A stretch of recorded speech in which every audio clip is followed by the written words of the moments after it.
You became one of the resident DJs here. Was that like the first time you were just thrown into it and you're like, okay, I guess I'll just figure this out as I go? Did you learn quickly, or was it kind of like a process? Oh yeah, it was a process, 100%. Yeah. Before the party, my friend who worked there booked me for like a rooftop party that they did during the night. That was my first gig at that club, and I think it was my first gig ever. Like, it was awful.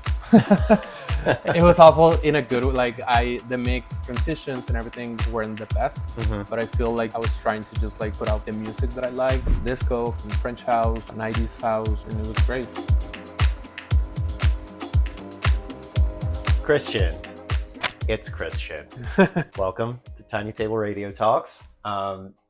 First off, just tell me where you're from. Who are you? How did you land in New York? How long have you been here? Well, Christian, I'm from Mexico originally. Been in New York for almost 3 years. Been here since 2022.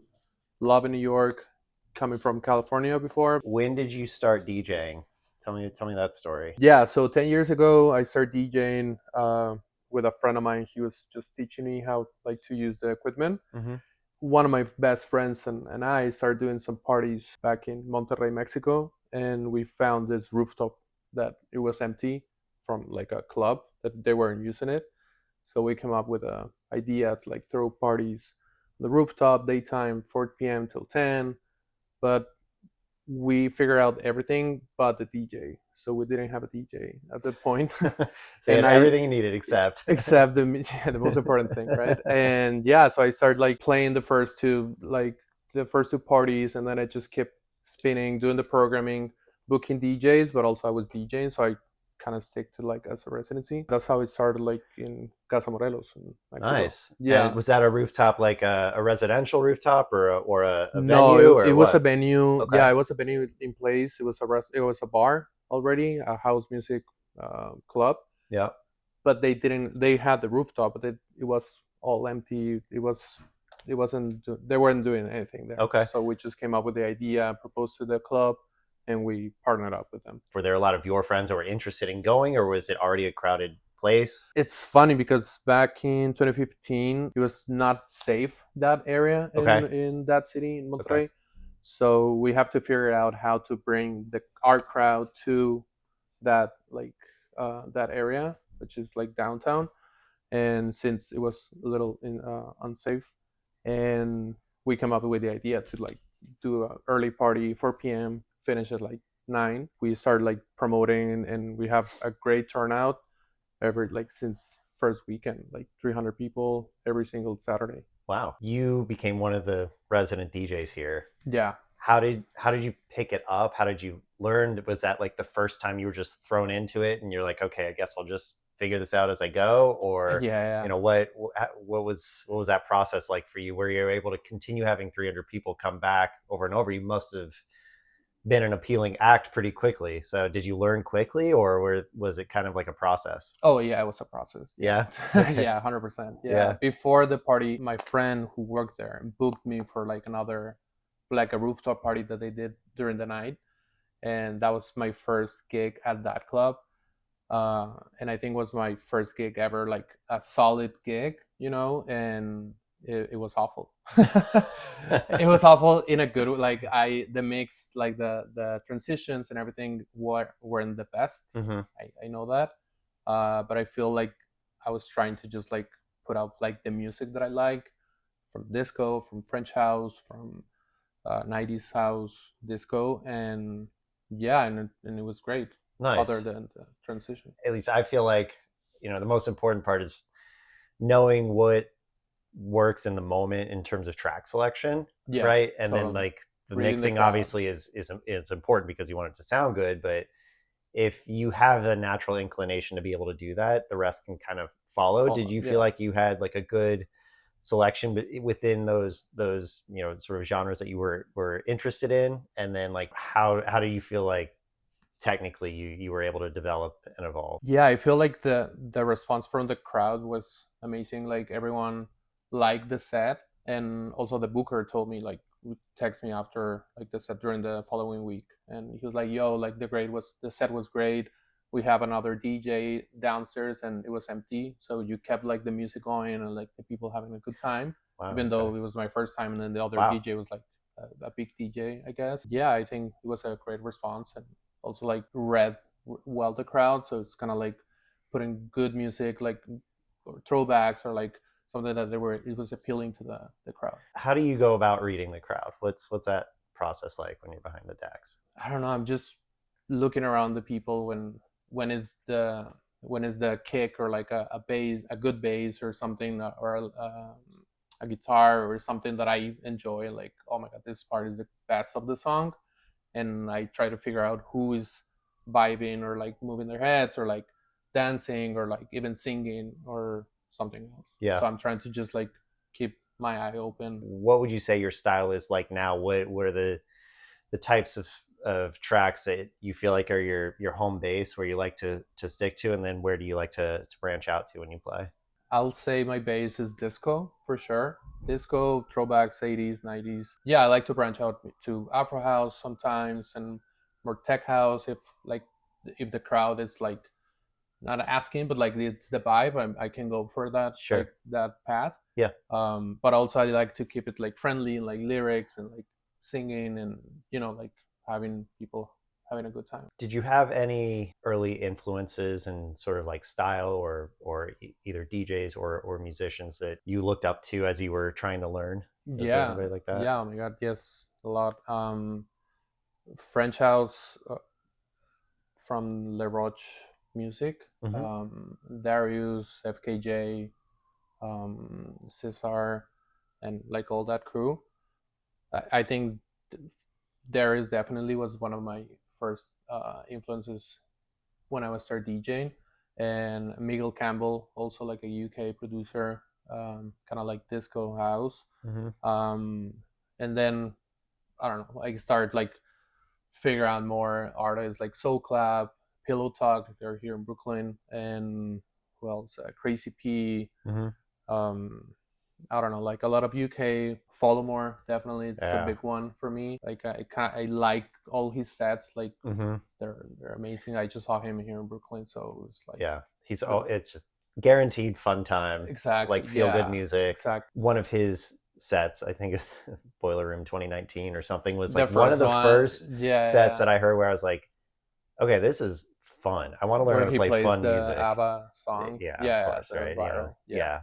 And then everyone from that point forward asked him to play that and whatever. But he's like, stop asking me. But but still, I mean, it was just such a great set because he walked through a lot of classic disco tracks, but also infused some house music to it, and like, had some jazz, had some rock, had some funk. Like I don't know, it's just he's a great example, at least for me too. So that's one that stands out. And I think I've probably seen him up to as many times, like probably the most times I've seen any one DJ, I think is really? Probably been him. Yeah, live. I think so. I just saw him once. Like ticketed events wise. Yeah. Do you have a standout gig or set that if you could bottle that energy up, bottle that feeling up for yourself, bottle that energy up for the crowd and give that to another crowd? Is there one set, one place that really stands out to you like that? Yes, a few. One in Mexico and one in LA. Okay. In Mexico, in Sonora, in like it's a party called Full Moon Party, I guess. Full Moon? Yeah, or nice. Full Moon Party by Desertico is like a festival thing. And yeah, it was amazing. It was 200 people, and they just like keep like dancing and screaming and like whistling and like all the signs keep going. Like, we were like by the water, so it was amazing. And the time in LA 2 or 3 years ago, in a party called Spanky's LA. It's like an after underground party. Oh, fun. And yeah, it starts at 12, ends at 5. And yeah, and the crowd was amazing as well. Everyone's like boiler room kind of vibe. So behind the DJ booth. So love that. I love that. I love playing with people like near the DJ booth. So it's kind of more intimate and like more fun instead of like big stage, like being by yourself. Yeah. Is there a particular time of day that you think is like your favorite? Like if you had a 3-hour window to play, like just with the energy, the vibe, like what would you say your favorite time is? Sunset. Yeah. 6 till 8. Yeah. 5 to 8. Yeah. 6 to 9 ish. Why would you pick that time? I feel it aligns with my music a lot. Like daytime parties align with what I like to play. As I said, disco and French house, throwbacks, etc. And yeah, I feel that time it's, I don't know how to explain it, but just like it feels good. Yeah, it feels correct, and like it's aligned. Cool. Yeah. Well, you're going to be recording slightly before that time window, but close enough for this one. Because do you have any idea of where you might take this 1 hour set that you're going to play here today? Disco, little, I don't know if jazz house, but something. I just download a few songs. Cool. I like to, like, every time that I'm playing, I just keep download new music, so I kind of like refresh the set. Okay. And so yeah, I'm just trying to figure out new songs. Walk me through that process. Like, how do you pick out new tracks? Where do you do your digital crate digging, we'll call it? Yeah. And how do you kind of take what you like to keep in a mix, or kind of the vibe, or even some specific tracks that might stay with you throughout different sets, and then just like sprinkle in new stuff and try that out? What's that process like for you? Meaning like how I found music? Well, yeah, how do you find the music? Where do you find the music? And then how do you fit it into what you already like to play? Yeah, definitely SoundCloud, YouTube. Yeah. I just like browse different sets from DJs that I like, or DJs that I found on Spotify, and like a song, and I just found their set, and I just keep like forward, like hearing new music, and like as soon as I hear like a great song that I like, I just like just am and just like keep like finding new jams, and nice. And also like going to parties, honestly. Like I like to, like if a friend is DJing or they invite me to a ticket event or something, I like to go to find new music and like hear new sounds. And even though if it's not my vibe, or like the Afro house or anything more dark or like techno or something, I still go just like to find. There's always like new music to find, and like new styles. I agree. Like there's an event that I went to last summer that stands out in that way for me, is that I don't think I've ever stood through or listened to in person a full hour and a half long techno set, but I did here. And I was like, I'm going to have an open mind to this and like really appreciate it. And the set was very, very good too. Like objectively, it was just like, it was very clean, and the song selection was very good. The crowd was so into it, and like no cell phones on the floor, so I'm like, I can really appreciate this now. Like I didn't think I could put up with a 140 to 150 BPM set for 90 minutes, but here I am. And it's just like, the reason I bring that up is because you never know where inspiration might strike, right? And how like, I think the boundaries or the lines between genres are fading a lot now. I think like, you can hear funk in techno almost sometimes, right? Exactly. Like you just never know, right? And like, so to be able to kind of pick things up from places where you wouldn't hear, I think helps keep things fresh too. And you always need to like have those kind of songs that maybe you don't play that much, but there's gonna be a time where the crowd asks for it, and you're like, all right, here's like a techno song, and it blows away the party. One of my early mentors, or like friends that I looked up to, he said, as long as you have at least 30 minutes of pretty much any genre that you can play, like you're good. You're okay. You're okay. It's like you just be able to, because if you need to take them somewhere else, you have to at least have that middle ground, right? To shift it. So, I love that. It was a good little piece of advice I've tried to hold on to.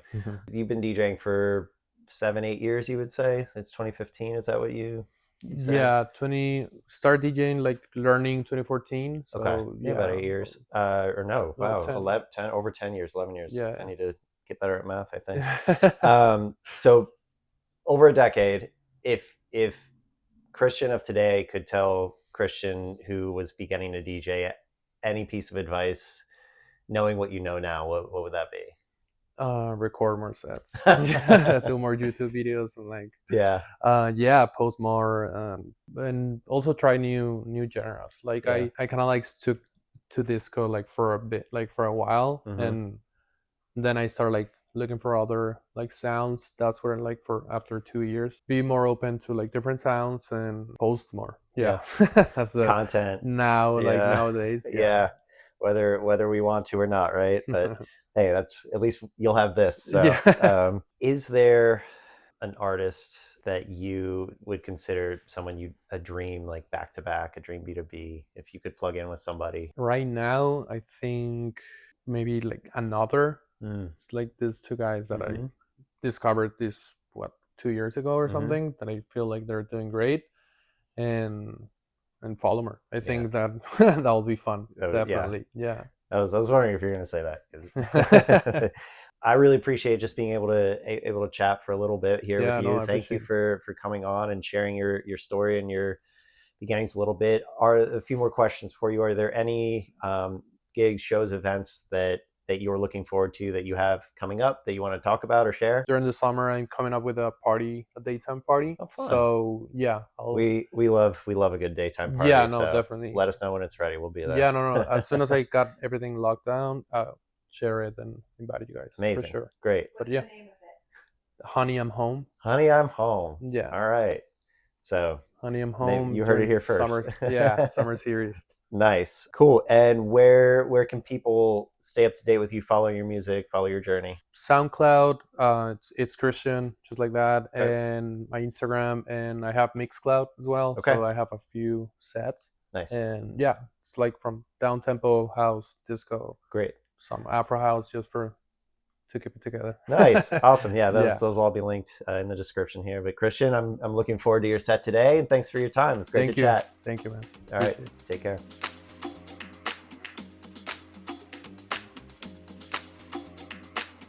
I hope you enjoyed that Q&A with our latest guest.